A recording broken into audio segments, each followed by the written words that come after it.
part donc de ce premier chrono avec en tête, du moins en première place sur la route, Karl Hage Jensen, qui va avoir quand même beaucoup de difficultés à s'adapter au pilotage de la Groupe N après avoir disputé la précédente manche au volant d'une Subaru Impreza WRC.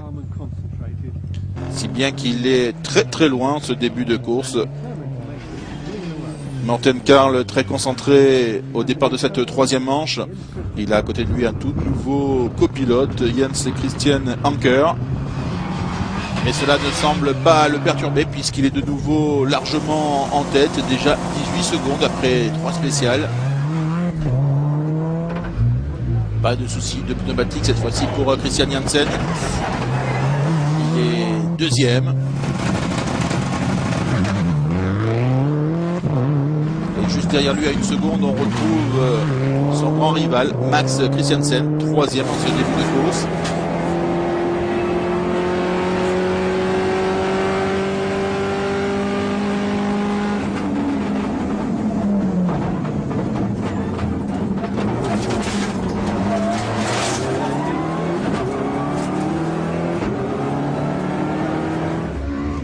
Max Christensen est quand même sous la menace de la Golf GTI de Tim Zandvoort.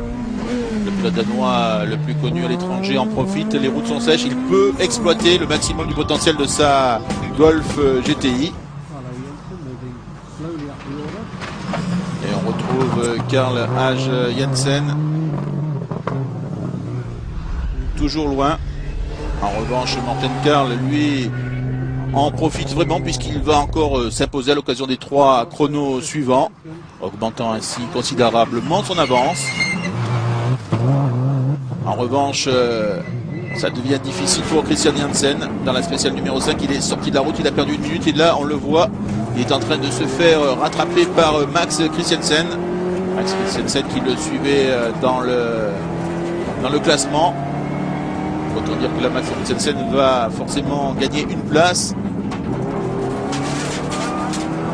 Pas évident là pour Max Christiansen qui aimerait bien quand même doubler Christian Jensen. Le voilà très fair play qui le laisse passer.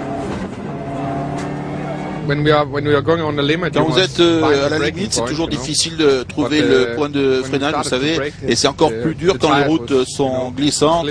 J'ai tiré droit dans un champ et j'ai perdu presque 1 minute pour trouver le bon chemin pour revenir sur la route. C'est comme ça. Ah, ça arrive, c'est dommage.